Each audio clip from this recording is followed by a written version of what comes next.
So you believe lots of things. So you believe before you were born you were somewhere, after you're dead you're going to be somewhere else, everything you believe. Too many assumptions. When you have so many assumptions, no way to approach truth, isn't it so? If you want to approach truth, the first thing is, you don't assume anything. Is it so?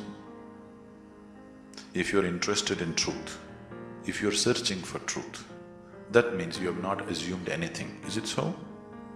If you already made your assumption, you're just trying to find a confirmation for your assumption, that is not seeking truth.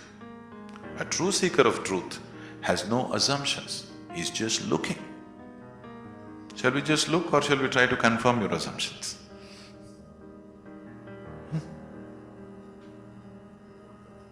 You want confirmation You're right. Does that get you any closer? If I tell you your beliefs are right, does it get you any closer to truth? Does it? You feel better. Oh, okay, I've been right. But nothing gets solved, isn't it? Life doesn't get solved, does it?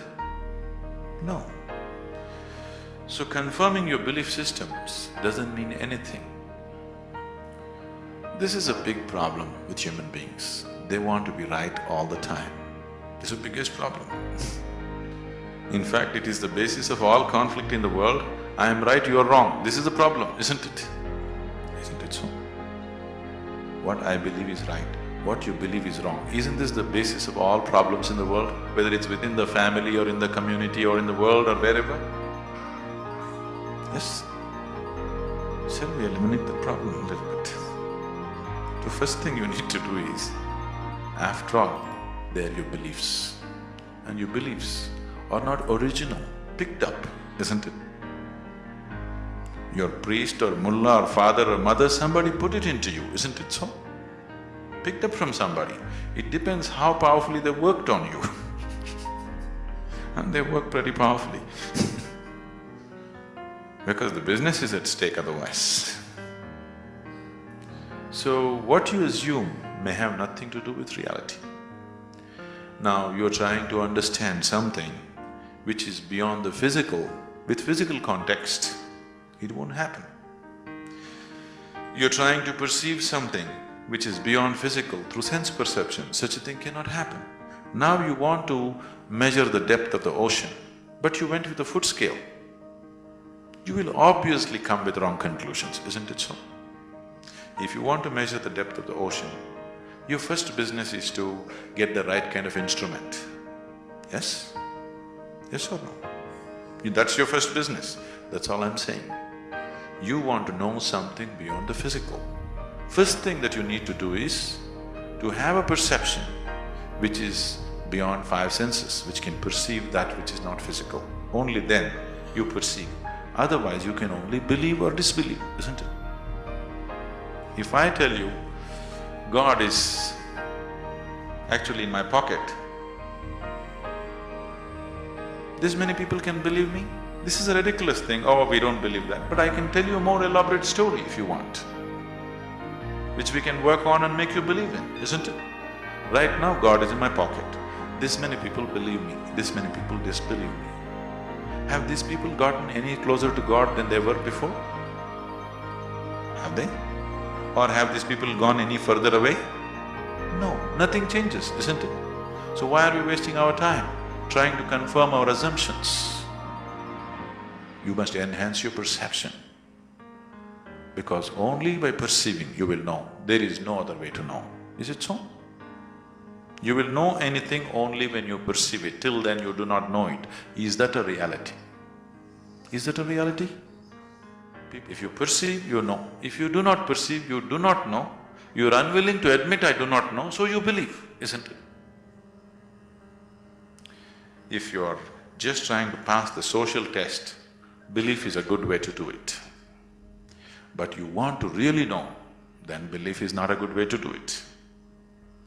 Belief gives you confidence, and fools getting confidence is dangerous. Do you understand? When idiots become very confident, it's very, very dangerous, isn't it so? Do you see? Intelligent or hesitant, stupid or confident. Have you seen this? Great confidence. Because when you simply believe something, you will have great confidence. You will have no doubt about anything because you don't apply yourself to anything. You're 100% sure. You see George Bush, how confident he is? He's very confident, isn't it? Doesn't he seem like confident? Very confident. He came to India and declared, "I am a believer, I am a true believer." I thought, you don't have to say it, can't we see? You must be a believer, otherwise you don't walk blind into situations. If you're somebody with sense, you would look around, isn't it? You would see what is there and what is not there, because you're a believer. Not just in God, in so many other things. The most sensible way to start your life is, what I know, I know. What I do not know, I do not know. Once you come to this sincerely, you will see your knowing will constantly go on expanding on a daily basis. Otherwise, the moment you believe, you are stagnant. Belief is death, actually. Marx said, it's the opium. Religion is the opium, because it puts people to sleep. He's very right. It's put people to sleep, isn't it? Sleep is comfortable. What's wrong with it? Why sleep? Why don't you die? It is even more comfortable. Do you know that? Because anyway you're a believer, after all your God is waiting, why don't you go? Yes, isn't it? Because anyway you know when you die you'll go to God. What is the problem? Why are you waiting, going to this hospital, all this nonsense? Why don't you go? Why are you delaying your progress towards God? That's not right. You're not a true believer, isn't it?